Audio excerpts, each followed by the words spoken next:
नमस्कार। साथै प्रदेशका ताजा खबरहरूको सङ्गालो प्रदेश समाचारमा यहाँहरूलाई स्वागत छ। म सुषमा श्रेष्ठ। आउनुहोस् अब प्रदेश समाचार सुरु गरौँ अहिलेसम्मका मुख्य समाचारबाट।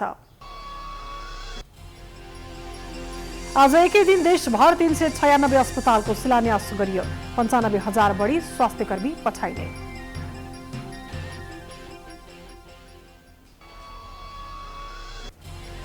बारबर्दिया नगरपालिकाले गर्यो वन विज्ञान पढाइ सुरु। आगामी दिनमा पनि शिक्षालयमा विभिन्न प्राविधिक विषयहरूको पठन पाठनको सुरुवात गर्ने तयारी। लामो समयदेखि बन्द रहेका विद्यालय कतै खुल्यो कतै खुलेको भोलिपल्टै बन्द। विद्यार्थी तथा अभिभावक अन्योलमा।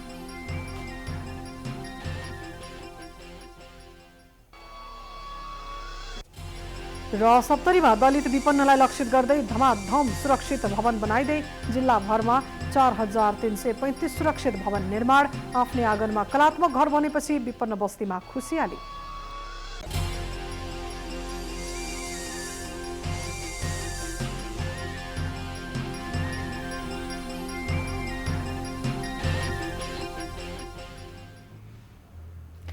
आजको प्रदेश समाचार सुरु गरौँ। देशभर एकैपटक 396 अस्पतालको शिलान्यास गरिएको सम्बन्धी समाचारबाट। स्वास्थ्य मन्त्रालयले आज 396 स्थानीय तहहरूमा अस्पताल र 7वटै प्रदेशमा सर्वारोग अस्पताल भवनको 2 वर्षभित्र निर्माण सम्पन्न हुने गरी शिलान्यास गरेको छ। प्रदेश नम्बर 1 मा मात्रै 5, 10 र 15 गरी 86 वटा अस्पतालको शिलान्यास एकैपटक गरिएको हो। स्वास्थ्य मन्त्रालयले अस्पतालमा आवश्यक जनशक्तिका लागि ONM तयार गरिसकेको छ। त्यो स्वीकृत हुने चरणमा रहेको बताइएको छ। त्यसमा कुल 396 वटा आधारभूत अस्पताल सञ्चालनका लागि कुल 1,16,825 जना जनशक्ति आवश्यक हुने प्रस्ताव गरिएको छ। स्वास्थ्यको प्रस्तावमा 5 शय्याको आधारभूत अस्पतालमा 1 चिकित्सक, 4 नर्स सहित 12 स्वास्थ्यकर्मी व्यवस्था गरिएको छ। यस्तै 5 शय्याका अस्पतालहरूमा मात्रै 52 चिकित्सक, 208 जना नर्स सहित कुल 3,120 जना जनशक्ति आवश्यक हुने देखिएको र त्यही अनुसार जनशक्तिको ONM गरिएको हो। यस्तै 10 शय्याको अस्पतालमा 2 जना चिकित्सक, 4 जना नर्स र 1 जना मिडवाइफ सहित कुल 17 जनाको दरबन्दी प्रस्ताव गरिएको छ। कुल 109 वटा यस्ता अस्पतालका लागि 218 जना चिकित्सक, 436 जना नर्स, 109 जना मिडवाइफ सहित कुल 18,530 जना जनशक्ति चाहिने स्वास्थ्य मन्त्रालयको प्रस्तावमा उल्लेख छ। यसैगरी 15 शय्याको अस्पतालका लागि 3 जना चिकित्सक, 1 जना नर्सिङ अधिकृत, 5 जना नर्स, 2 जना मिडवाइफ सहित कुल 27 जनाको दरबन्दी प्रस्ताव गरिएको छ। 235 वटा यस्ता अस्पतालका लागि 705 जना चिकित्सक, 1,410 जना नर्स र 770 मिडवाइफ गरी कुल 95,175 जना जनशक्ति आवश्यक हुने प्रस्ताव गरिएको छ।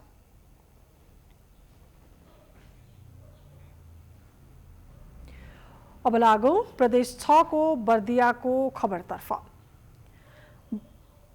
शहीद विष्णुधनी स्मृति बहुप्राविधिक शिक्षालय बारबर्दिया 6 जयनगरले वन विज्ञान डिप्लोमा तहको पहिलो वर्षमा भर्ना भएका विद्यार्थीहरूलाई स्वागत गरी पठन पाठन सुचारू गरेको छ।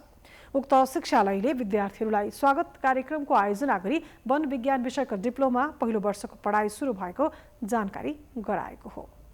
पालिकाले वन विज्ञानका क्षेत्रमा यहाँ दक्ष जनशक्ति उत्पादनका लागि उल्लेखनीय काम गर्दै आएको छ।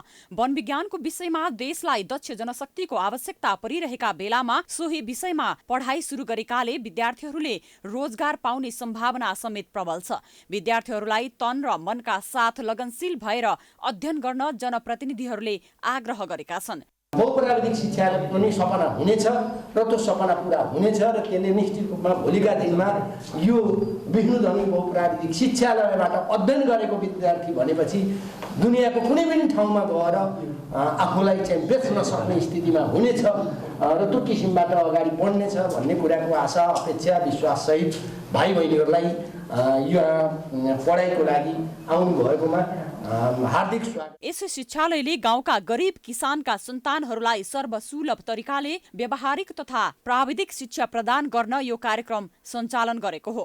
विद्यार्थीहरूले आफूले चाहेको विषयलाई रोजेर पढ्न पाउने गरी यस बहुप्राविधिक शिक्षालयको स्थापना गरिएको नगरपालिकाको भनाइ छ। आगामी दिनमा पनि यस शिक्षालयले विभिन्न प्राविधिक विषयहरूको पठन पाठनको सुरुवात गर्ने गरी तयारी गरेको छ। देशमा काया पलट गर्नका लागि, आमूल परिवर्तन गर्नका लागि, आर्थिक क्रान्ति गर्नका लागि त्यो खालको जनशक्तिको आवश्यकता हाम्रो देशलाई छ। त्यो जनशक्ति निर्माण गर्नका लागि हामी वन विज्ञान स्थापना गर्यौँ। हामी अब यहाँ तपाईहरु अहिले 40 जना विद्यार्थी पढ्दै हुनुहुन्छ, अर्को वर्ष फेरि 40 जना भर्ना हुनुहुन्छ। अब नियमित हामी हरेक वर्ष 40 जना जनशक्ति उत्पादन गर्दै जान्छौँ। अन्य पनि प्राविधिक विषयहरू यसमा एडजस्ट हुन्छ।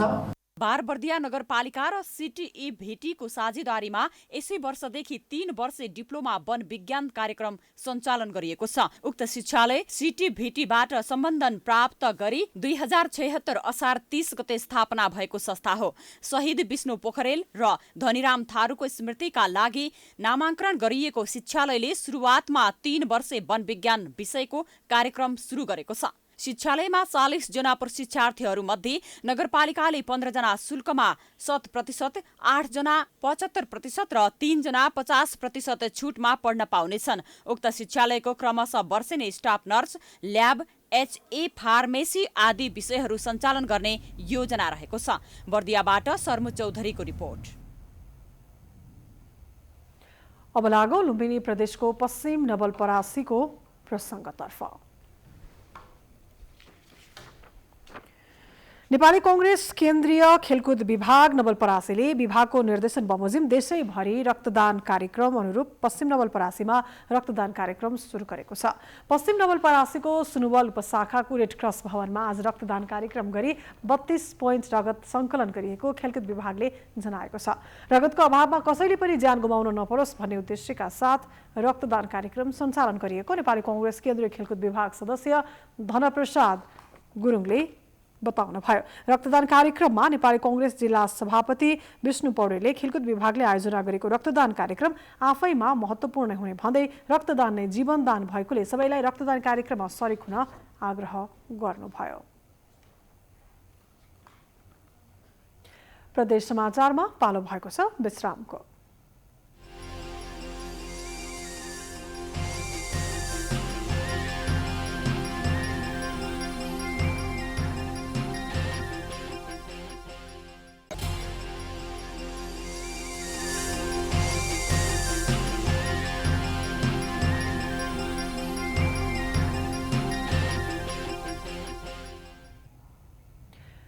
विश्रामपछि प्रदेश समाचारमा स्वागत छ। अबको पालोमा प्रदेश 2 को सप्तरीको प्रसङ्ग। लामो समय पश्चात खुलेका सप्तरीको शम्भुनाथ नगरपालिकाका केही विद्यालय सञ्चालनमा आएको भोलिपल्टै पुनः बन्द भएका छन्। कोरोनाको जोखिम कायमै रहेको निष्कर्ष निकाल्दै हाल विद्यालय सञ्चालनमा नल्याउने नगरपालिकाका पदाधिकारी तथा प्रधानाध्यापकको संयुक्त बैठकले निर्णय गरेपछि अघिल्लो दिन मात्र सञ्चालनमा आएका यस नगरपालिकाभित्रका केही विद्यालय सोमबार सूचना टाँस गर्दै पुनः बन्द गरिएको हो।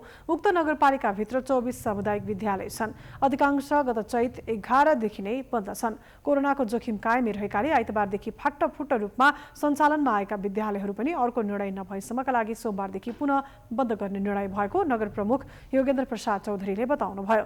18 स्थानीय तह रहेको सप्तरी जिल्लामा 513 सामुदायिक तथा 177 निजी विद्यालय छन्। सामुदायिकतर्फ 1,07,706 तथा निजी विद्यालयका 34,629 गरी कक्षा 1 देखि 12 सम्म कुल 1,35,335 विद्यार्थी जिल्लामा अध्ययनरत छन्।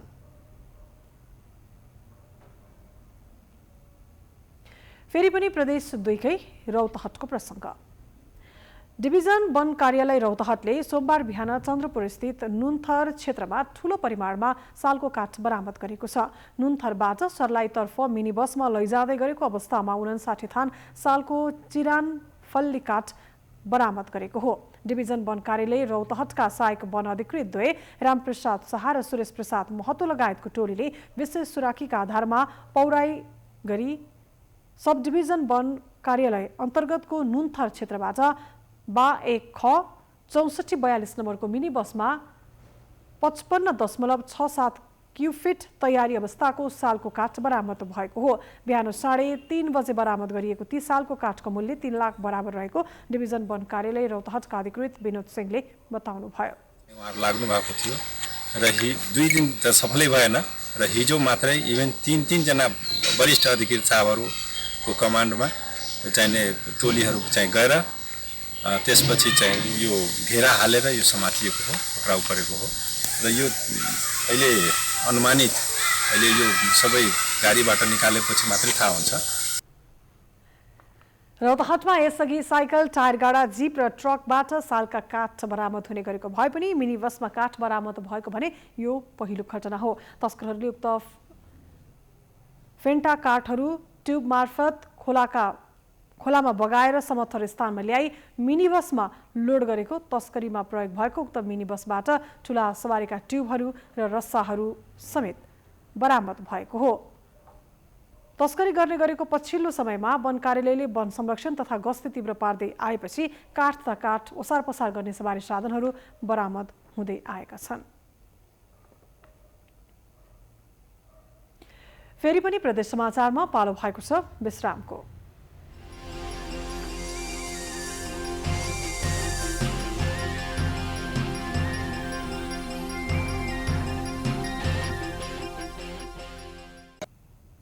विश्रामपछि प्रदेश समाचारमा स्वागत छ। अब अन्तमा प्रदेश 2 को सप्तरीमा विगत 8 महिनादेखि टेन्टमा बस्दै आएका दलित विपन्न परिवारका लागि छत निर्माण गरिँदै गरेको प्रसङ्ग प्रस्तुत गर्दैछौँ। महुली सामुदायिक विकास केन्द्र सप्तरीले दलित विपन्न परिवारका लागि धमाधम सुरक्षित भवन बनाउन थालेको छ। 8 महिना अघिको विनाशकारी हुरी बतासले फुसको घर उडाएर टेन्टका सहारामा कष्टकर जीवन व्यतीत गर्दै आएका विपन्न परिवारहरू आँगनमै बस्दै गरेकोमा अहिले घर बनेपछि हर्षित बनेका छन्। आँगनमा बन्दै गरेको सुरक्षित भवन देखेर सप्तरीको शम्भुनाथ नगरपालिका 2 कनकपट्टीकी 50 वर्षीय लक्ष्मी देवी सदाय केही दिन यता निकै खुसी छन्। 8 महिना अघिको विनाशकारी हुरी बतासले फुसको घर उडाएर उनको जीवनमा विपत्ति ल्याएपछि टेन्टको सहारामा कष्टकर जीवन व्यतीत गर्दै आएकी उनी आँगनमै बन्दै गरेको कलात्मक भवन देखेर खुसी भएकी हुन्। वर्षेनी बाढीका कारण घरबार छाडेर सुरक्षित स्थानमा भाग्नुपर्ने बाध्यता अब हट्ने भयो भन्दै सोही बस्तीका धर्मदेव सदाय पनि दङ्ग छन्। वही घर में चलिए तो अब नीक बना दल के सरकार थे। अब लबका घर में रहबे कि कहाँ में की अखाड़ भादो महीना अहिना वर्षा हेतियो सेथर सेथर पानी पड़े ऊपर में बैठल रहतियो झखैत रहे छलिए तफैत रहे छलिए जे अब कथी करबे। अब गरीब के जे दुख छले से तो काटे छलिए तो आब बना दल के सरकार तो अब नीक से रहबे ने कतौ से कमा के जेबे तो अपन घर में आराम से करबे खेबे। सर ये घर में तो जना दुख नमाहे छले से हेबे करे छले लेकिन इहो घर भेटले तो वो हमें खुशिये छियै सर। तो अब की करबे एक साँझ खाइ छियै एक साँझ ले झकै छियै तो यो काम करै छियै। अब नहीं करबे काम तो से नहीं हेते काम करे पड़े छे। बाल बच्चा सब हमरो के जे दुख नमासे से ठीके छियै। दू जना हमें परिवार भए गेलिए। एक जना हमर मम्मी छे एक जना हमारा भाई छे दुईटा हमरा बेटी छे। लक्ष्मी देवी र धर्मदेव मात्र होइन यी बस्तीका अति विपन्न 34 परिवारको आँगनमा 1 महिना भित्रै घर ठड्याइने लक्ष्य केन्द्रले लिएको छ। जमिनमा ढुङ्गा तथा सिमेन्टबाट घरको सतह उच्च बनाएर बाढीको जोखिमबाट समेत सुरक्षा दिने गरी निर्माण भइरहेको घरमा भान्साघर सहित 3वटा कोठा रहेको छ भने छुट्टै स्थानमा शौचालय समेतको व्यवस्था गर्न लागि छ। अहिलेको यो योजना शम्भुनाथ नगरपालिका वार्ड नम्बर 2 मा प्लानिङ फिजिबिलिटी प्लानिङ 50 जना तर अहिलेको अवस्था हेर्दाखेरि जग्गा व्यवस्थापनदेखि लिएर अरू कुरा हेर्दाखेरि अहिले 34 परिवारको लागि 2 मोडलको घरहरू बन्दैछ। पहिलो मोडल पुरानो मोडल हो त्यसमा अलिकति मोडिफाई गरिएको छ भने एउटा नयाँ मोडल ल्याएर त्यसलाई पाइलटिङको रूपमा हामी हेर्दैछौँ। नगरपालिका संघको समन्वयमा ऐलानी जग्गामा निर्माण गर्न लागि घरमा विद्युत स्वच्छ खानेपानीका सेवाका साथै जग्गा भोग अधिकार सम्बन्धी सहयोगका लागि सबै पक्षसँग आग्रह गरेको छ। प्रति घर झण्डै 3,25,000 लागत पर्ने अनुमान गरिएको छ। हजुर यो सुरक्षित आवास हामीले जुन किसिमले डिजाइन गर्छौँ त्यसमा अब समुदायसँग छलफल गरेर स्थानीय निकायको प्राविधिकहरूसँग पनि छलफल गरेर स्थानीय स्रोत साधनलाई कसरी प्रयोग गरेर यो घरहरूलाई सुरक्षित बनाउन सकिन्छ त्यसमा चाहिँ छलफल गरेर अनि चाहिँ डिजाइन हामी फाइनल गर्छौँ। जसमा तपाईँले हेर्नुभएको छ त्यो डिजाइनमा हामीले फाउन्डेसन कङ्क्रिटको इँटाको बनाउँछौँ जुन बाढीबाट सुरक्षित गर्नलाई गरिन्छ भने हामी बाँसको खम्बादेखि लिएर पर्खालमा बाँसको प्रयोग गर्छौँ। महुली सामुदायिक विकास केन्द्रको आयोजनामा सुरु भएको भवन निर्माण कार्यको मुख्य साझेदार ह्याबिटेट फर ह्युमनिटी नेपाल र सहायक साझेदारको रूपमा शम्भुनाथ नगरपालिका रहेको छ। विगत 12 वर्षदेखि आवास क्षेत्रमा काम गर्दै आएको केन्द्रले हालसम्म अति विपन्न तथा दैवी प्रकोपमा परेका पीडित परिवारका लागि सप्तकोशी नगरपालिका, कञ्चनरूप नगरपालिका, हनुमाननगर कंकालिनी नगरपालिका, राजविराज नगरपालिका, रूपनी गाउँपालिका र अग्निसायर कृष्णा शबरण नगरपालिकामा गरी कुल 4335 घर निर्माण गरिसकेको छ। सप्तरीबाट मनोज माझीको रिपोर्ट। यो सँगै हामी प्रदेश समाचारको अन्त्यमा आइपुगेका छौँ। जाँदा जाँदै प्रमुख समाचार पुनः एकपटक। आज एकैपटक देशभर 396 अस्पतालको शिलान्यास गरियो। 95,000 बढी स्वास्थ्यकर्मी पठाइए।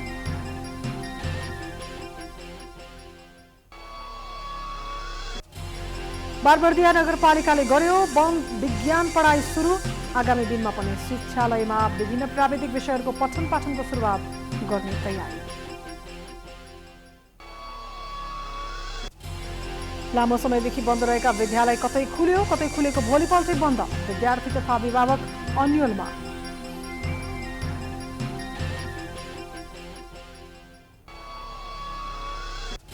र सप्तरीमा दलित विपन्नलाई लक्षित गर्दै धमाधम सुरक्षित भवन बनाइँदै जिल्लाभरका 4335 सुरक्षित भवन निर्माण। आफ्नै आँगनमा कलात्मक घर बनेपछि विपन्न बस्तीमा खुसियाली। प्रदेश समाचार अहिलेलाई सकियो। हेर्दै रहनुहोला प्राइम टाइम्स टेलिभिजन। नमस्कार।